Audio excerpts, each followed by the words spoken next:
When I was a little girl, rather than running for class president or line leader, the position that I chose to put my name forward for was flag.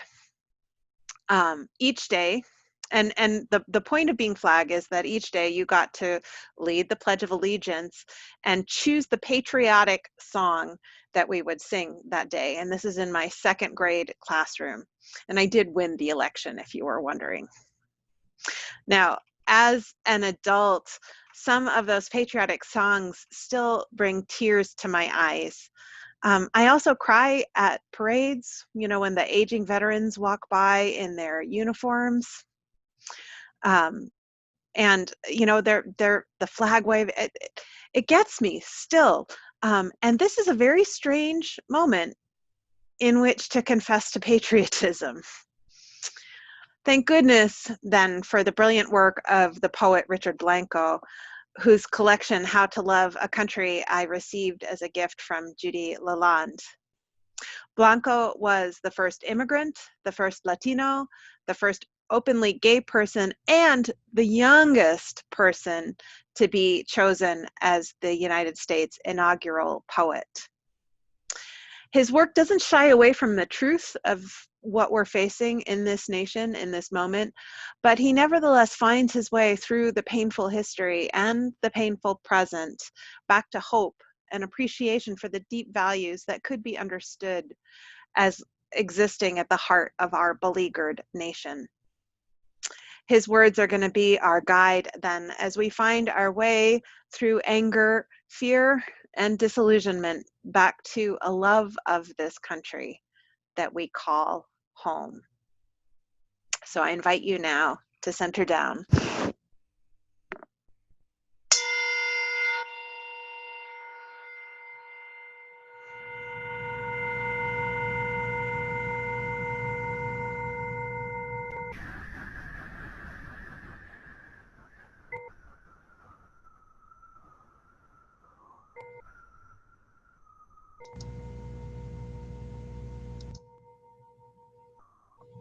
Please join me in our words of welcome. Whoever you are, wherever you've come from, whatever your beliefs, whomever you love, and however bumpy your life's journey, know that you are welcome here. We're hoping that everyone has a chalice or a candle to light and something to light it with. Let's take a moment and light it together.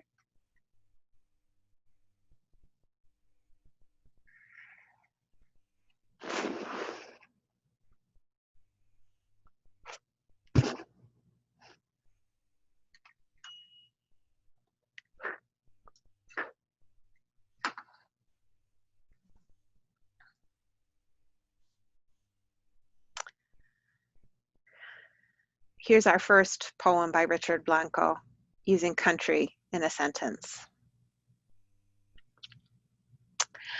My chair is country to my desk. The empty page is country to my lifelong question of country, turning like a grain of sand, irritating my mind, still hoping for some pearly answer. My question is country to my imagination, reimagining country not as our stoic eagle, but as wind. The country its feather and bones must muster to soar, I its kill of mice. The wind's country as the clouds it chisels into hieroglyphs to write its voice across blank skies. A mountain as country to the clouds that crown and hail its peak, then drift, betray it for some other majesty. No matter how tall mountains may rise, they're bound to the country that raises them and grinds them back into earth, a borderless country to its rooted armies of trees standing as sentinel, their branches country to every leaf, each one a tiny country to every drop of rain it holds like a breath for a moment, then must let go. Rain's country, the sea from which it's exiled into the sky as vapor. The sky, an infinite universal country, its citizens, the tumultuous stars, turning like a kaleidoscope above my rooftop and me tonight.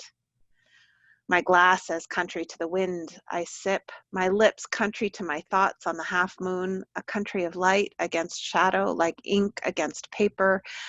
My hand as country to my fingers, to my words, asking if my home is the only country I need to have, or if my country is the only home I have to need.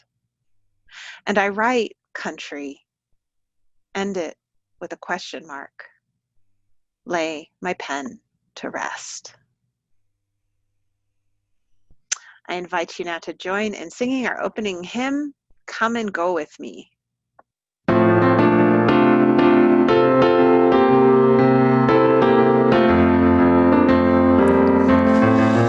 and go with me to that land. Come and go with me to that land.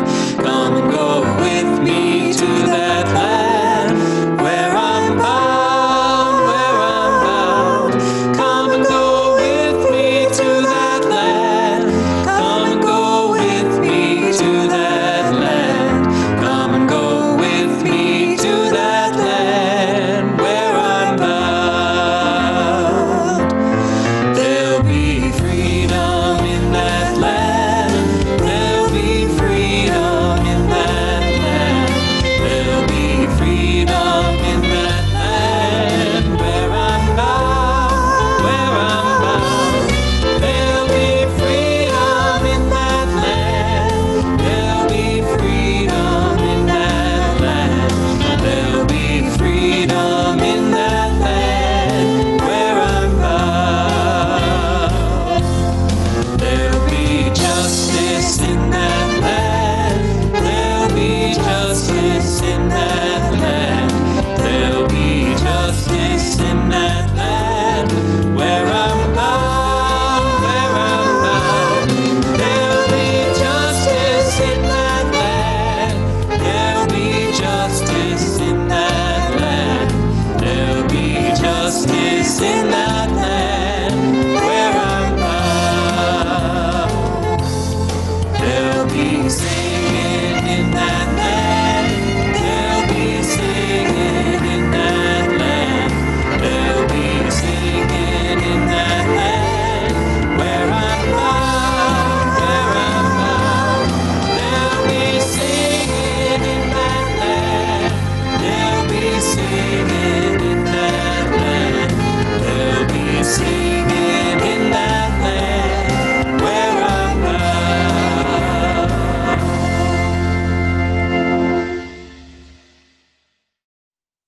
How I've sang, oh beautiful, like a psalm at church with my mother, her Cuban accent scaling up every vowel, oh beautiful, yet in perfect pitch, delicate and tuned to the radiant beams of stained glass light. How she taught me to fix my eyes on the crucifix as we sang our thanks to our Savior for this country that saved us. Our voices, hymns as passionate as the organ piping towards the very heavens. How I sang for spacious skies, closer to those skies while perched on my father's sun-beat shoulders, towering above our first 4th of July parade. How the timber through our bodies mingled, breathing, singing as one with the brass notes of the marching band playing the only song he ever learned in English. How I dared to sing it at assembly with my teenage voice cracking for amber waves of grain that I'd never seen, nor the purple mountain majesties, but could imagine them, and each verse rising from my gut. Every exclamation of praise I belted out until my throat hurt. America, and again, America. How I began to read Nietzsche and doubt God, yet still wished for God to shed his grace on thee and crown thy good with brotherhood. How I still want to sing, despite all the truth of our wars and our gunshots ringing louder than our school bells. Our politicians smiling lies at the mic, the deadlock of our divided voices shouting over each other instead of singing together. How I want to sing again, beautiful or not, just to be in harmony, from sea to shining sea, with the only country I know enough to know how to sing for. Thank you. Thanks, everyone. Oh, beautiful for spacious skies, for amber waves of gray, for purple mountain majesties upon the fruited plain. America, America, God shed his grace on thee, and crown thy good with brotherhood, from sea to shining sea. Oh, beautiful for pilgrim feet, who stood impassioned stress, a thoroughfare of freedom beat across the wilderness. America, America, God mend thine every flaw, confirm thy soul in self-control, thy liberty in law. Oh, beautiful for patriot dream that sees beyond the years, thine alabaster cities gleam, undimmed by human tears. America, America, God shed his grace on thee, and crown thy good with brotherhood, from sea to shining sea, from sea to shining sea.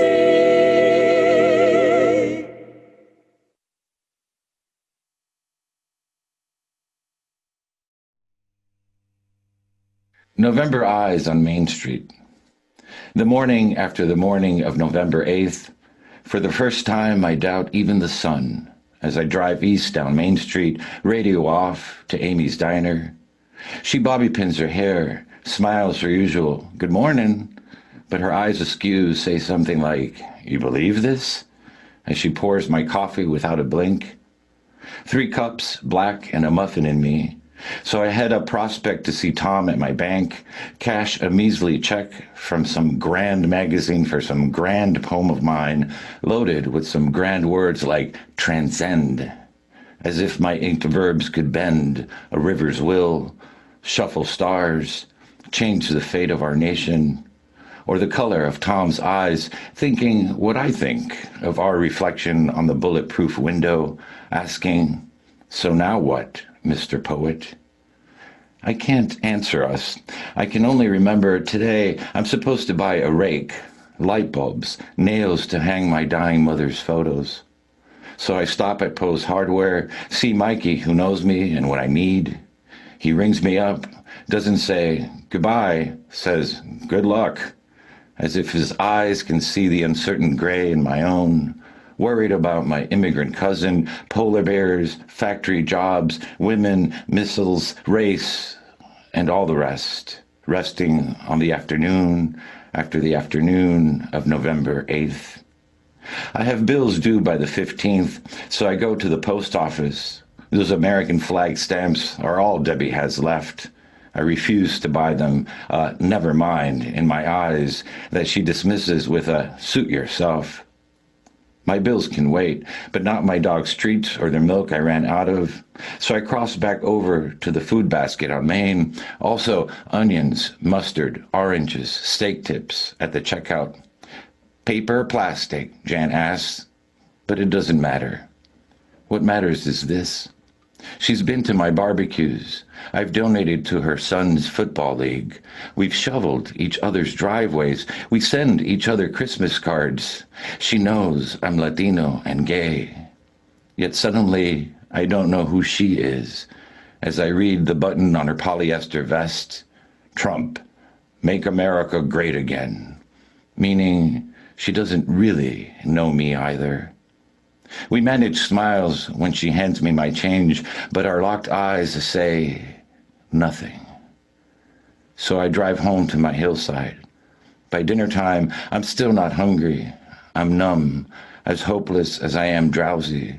So here I am, slumped in my sofa, gathering the last seconds of the sun. Here, the first snowfall begins, and here, the light lingers, possesses each flake, set a flicker. Like 100 crystalline eyes urging me to trust I'll survive every season. So here, all's wrong with the world tonight, but here, I have marches to march, poems left to write, and my eyes to keep saying no, until all passes, as it must pass, on some other morning after the morning of some other November 8th.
So I'm sorry that the words to the poem for our reading didn't match up exactly. I guess the recording is an earlier version or maybe a later version of the same piece, and I should have caught that ahead of time.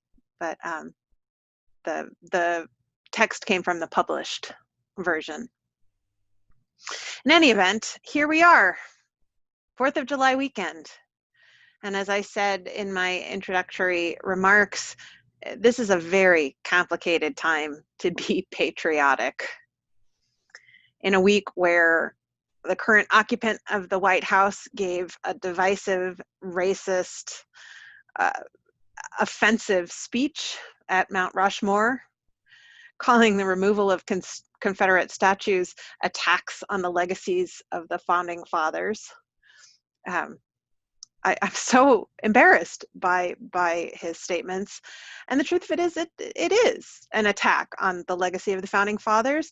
Pulling down those statues is an attack on that part of the legacy that includes genocide, slavery, and systemic racism, which seems right and appropriate to me. But we're in a moment in history where people are facing into those truths: genocide, slavery, systemic racism, and some of them are facing those truths for the first time. And as much as we Unitarian Universalists like to believe that we are rational, a lot of our responses come out of our emotions. And this is true of all human beings. And for people who are facing these truths the first time, the feelings that are coming up are not pride and patriotism so much as regret and guilt and grief and pain. And those aren't comfortable feelings, which is why there's the reluctance to face the truths.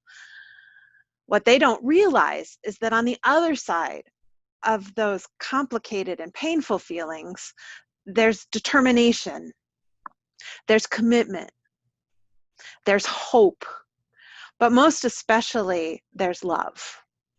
My favorite Martin Luther King quote is this one: "Power at its best is love implementing the demands of justice, and justice at its best is power correcting everything that stands against love." The question for us in this awkward time to be patriotic is, do we love our country, and do we love our fellow humans, and do we love our planet enough to use what power we have to meet the demands of justice? There's a tension that we all live with between the ideals on which our country was founded and the interests of the rich and powerful. And that tension exists and is amplified because the people who write the history books tend to be in the pocket of those rich and powerful folks who have particular interests. There's the same kind of tension in religion as well, and I'll say a little bit more about that later. What makes America actually great, oh gosh, I just lost my spot, sorry. What makes me feel patriotic, what brings that pride up in me, what makes me love my country are ideals that exist at the heart of our progress. Democracy is a beautiful ideal. The power of an informed electorate, that was new all those years ago, and it still matters. This belief that everyone should be able to become who they are meant to be, free of violence and discrimination, that moves me powerfully. But because these ideals have been at odds with the interests of the rich and powerful since the days of our founding fathers, who of course were the rich and powerful, progress has been really slow. It's been really slow, but it's also been inexorable. I really empathize with the people for whom it's been too slow. Of course, they're enraged and frustrated. This is why I will not condemn people for rioting or looting or whatever, most of whom aren't actually rioting or looting, but actually protesting peacefully. That's another conversation. And yet, I think we need to hold on to this, the evidence that shows that the arc of history is bending toward justice, albeit slowly. And as we hold on to that narrative, as we hold on to that truth, and we add our weight to the bending, that's where we make a difference. Sorry about the dogs. Now, I mentioned there's a similar tension that exists in religion. through all of the major religions, and certainly through the Old and New Testament, there's a thread. There's a thread of God's voice. The idea of this religion is to exhort people to practice mercy, justice, and kindness. We find it in all of the major world religions.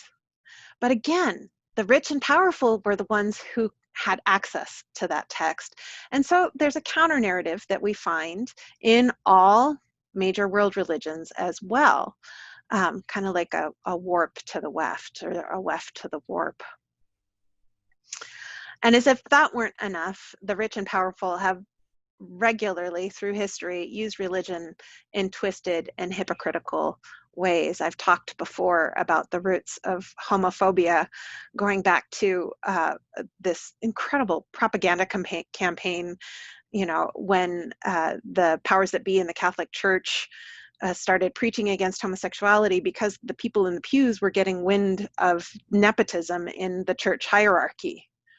So that's where homophobia comes from. It doesn't come from the Bible. This idea that Christianity or that Jesus was fine with gay folk. There's stories of him encountering gay men, and he just treated them with the same compassion with which he treated everyone else. Now, these tensions, whether they're about the ideals of our country or the ideals of religion, between these ideals, these beautiful ideals, and the self-interest of the rich and powerful, these are the roots of this so-called culture war that we find ourselves in at this moment in history.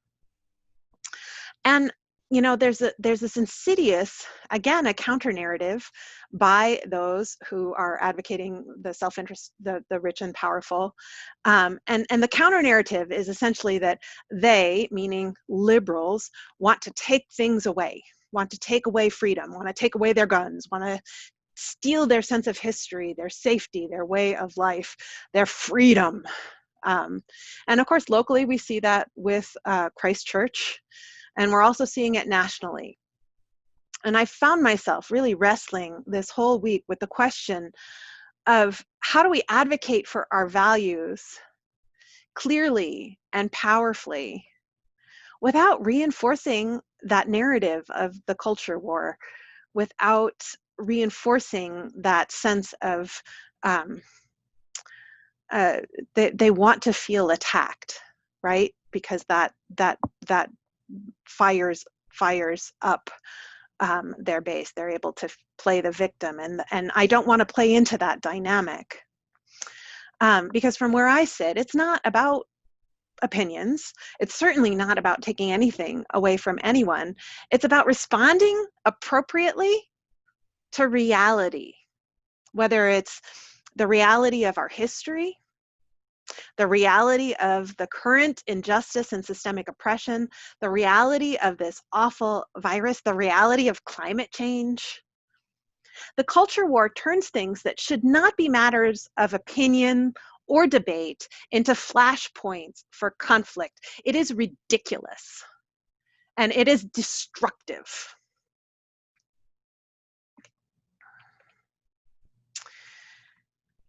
And the challenge is that you can't force people to face reality if they're not ready. If you face them with the reality when they're mired in those feelings, you're not going to get anywhere. So I don't find there are a lot of easy answers for how to do this. I think it's something we all need to be wrestling with. Some of you may have seen a clip from the HBO series, The Newsroom, in which John Hurt, along with two other people, are asked what makes America the greatest nation on earth. And the liberal on one side says justice and equality. The conservative says freedom, freedom, and freedom, which, you know, it feels like in the public debate, and especially conservatives, they're not really understanding the difference between freedom and license, right? So freedom is the ability to be and become the person you're meant to be so long as you don't harm other people. License is the ability to do whatever the hell you want and damn the consequences. So a lot of people, when they're talking about freedom, they're actually talking about license, and it's ridiculous, and it is not one of the founding ideals of our nation. Anyway, back to the HBO clip. John Hurt struggles for a while and then finally lets loose and says, this is not the greatest country in the world. He makes a long list of all of the ways in which we are further down the list than this nation is further down the list than we would want it to be, and then lifts up the fact that we're first in only 3 things: the percentage of our population that is incarcerated, the number of citizens who believe in angels, and defense spending, where we spend more than the next 26 countries combined, 25 of which are our allies. So I'll post the clip on our Facebook page, so if you haven't seen it, you can check it out. The piece that got me, though, is as John Hurt is struggling and trying to figure out how to answer this question, there's a young woman in the back row holding up 2 signs, and she does it 2 or 3 times. The first one says, "We're not," and the second sign says, "We could be." It's not the best country, but it could be. And this is why I think it's worth wrestling with these questions, because this could be the greatest nation or one of the greatest nations. The ideals are so beautiful, and it feels like we are very close to a tipping point. We're very close to envisioning a new way of being. And this is the moment, this is the historical moment that we've been given. This is the day that we are alive and trying to figure all this out. As much as I hate that overly simplistic dualism of the culture war narrative, in this case, our nation's ideals, which are worthy of our love and devotion, are again in conflict with the interests of the rich and powerful. And you know, in that conflict, I know which side of history I want to be on. And I think you do too. This year at General Assembly, Naomi Klein gave the Ware lecture. Richard Blanco actually was last year's Ware lecturer. And I want to share with you just a few quotes from her presentation. She said, "Ours is an economic and social system built on the endless extraction and abuse of the natural world, as well as the endless extraction and abuse of Black and brown bodies. Eventually, a system like that is going to blow back on itself. And that is what is happening now. Deadly viruses leaping from animals to the humans who stole their habitats. Cities set aflame by untenable levels of injustice, violence, and neglect, and our natural world on fire.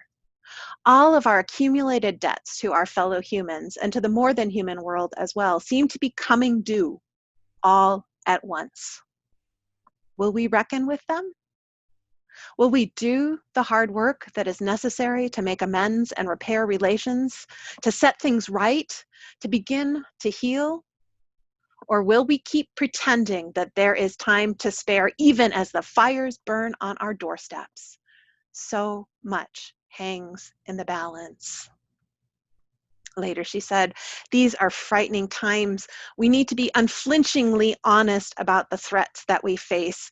But it's also true that a staggering number of people now grasp the scale of our interlocking crises and understand that small tweaks to our system are not going to get us to safety, not ecologically, not economically, not socially or politically.